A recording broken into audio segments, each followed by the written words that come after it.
বোতলে হতো না এত রস। 30 টাকা। Hello guys, welcome to our channel Tisha Gopal. তোমরা সবাই কেমন আছো? আমি তো ভালো আছি।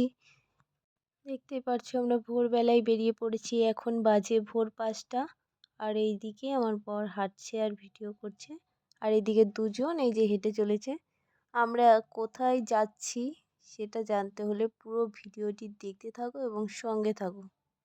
আমরা এখন চলে এসেছি স্টেশনে। আর স্টেশনে এসে এখানে দেখো পুরো স্টেশনটাই ফাঁকা, তেমন লোকজন নেই। দু একজন লোকজন এখন আসছে ভোরবেলা। আর এইদিকে পঞ্চুদার শ্যুট চলছে, পঞ্চুদাও ভিডিও করছে। দেখো গাইস, শীতকালে ভোরবেলা বেশ ভালোই লাগছে। তোমরা একটু সাপোর্ট করো গাইস। দেখো দেখতে দেখতে ট্রেনটা ছেড়ে দিল। আমাদের গন্তব্যের উদ্দেশ্যে আমরা যাচ্ছি। বাই বাই রানাঘাট করে আমরা বেরিয়ে পড়লাম। সবাই মিলে ঘুরতে যাওয়ার মজাটাই কিন্তু আলাদা, দারুণ লাগে। যা এনজয় করেছি আমরা 4জন মিলে, জীবনে ভুলবো না। দেখতে দেখতে আমরা চলে এসেছি আমাদের গন্তব্যস্থলে। দেখতে পাচ্ছ আমার সাথেই রয়েছে বড় বড় ইউটিউবার, এরা ভিডিও শ্যুট করছে আর আমি ওদের ফুটেজ নিচ্ছি। এখন আমরা এসেছি মাঝদিয়া, এখন বাজে 6টা 6। এখন আমরা মাঝদিয়া থেকে যাব আদিত্যপুর খেজুর রস আনতে। এই যে এই তিনটেকে দেখতে পাচ্ছ, এই তিনটে জীবনে কোনো দিন খেজুর রস খায়নি, বাট চোখেও দেখেনি।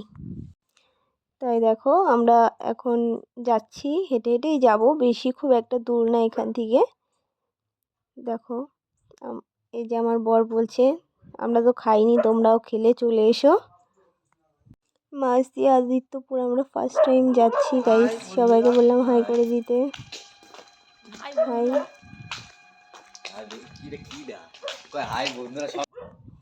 আমরা ফার্স্ট টাইম এসেছি তো জায়গাটা চিনতে পারছি না। এই যে বাগানটা দেখছো, এই বাগানটাতে খুব একটা মজার বিষয় হয়েছে আমাদের সাথে। এই বাগানটাতে আমরা একই বাগান ঘুরে ফিরে আবার সেই জায়গাটাতে এসে পৌঁছেছি।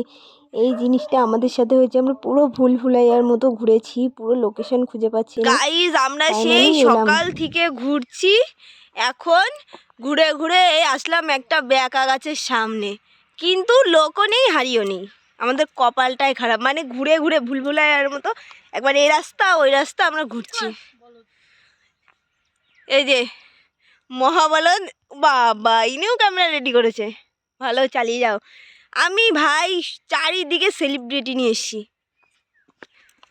আর ওইদিকে এই যে খেজুর রস পাড়ছে,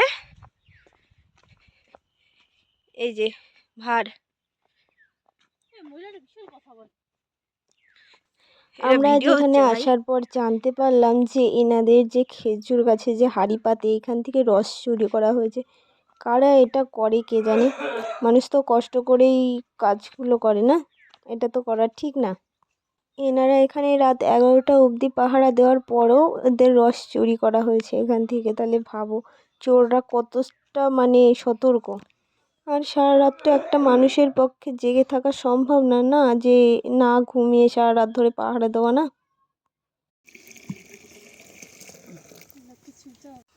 দেখো গাইস, উনি কেমন স্পাইডারম্যানের মতো গাছে উঠে গেল। গাছে উঠে তারপর যেই হাঁড়িটাতে রস পাতা ছিল ওই হাঁড়িটা নামিয়ে নেক্সট হাঁড়িটা গাছে পেতে দিয়ে এবার উনি নেমে আসবে।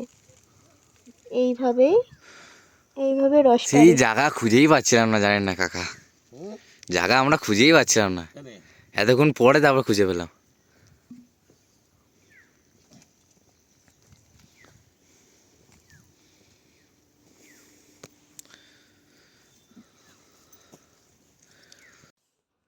দেখো এখানে রস ঢালা হচ্ছে। আমরাও কিন্তু 1 হাঁড়ি রস এখান থেকে নিয়ে নিয়েছি বাড়ি নিয়ে যাবো বলে। আমরা খেয়েছি, দারুণ দারুণ। সকালের রসটা খেতে এত অসাধারণ পুরো। এখন আমরা চলে যাব বাড়ি। হ্যালো গাইস, ভিডিওটা এখানে এন্ড করছি। ভিডিওটি ভালো লাগলে আপনারা সবাই লাইক, কমেন্ট অ্যান্ড শেয়ার করবেন, অ্যান্ড সাবস্ক্রাইব করতে ভুলবেন না। বাই।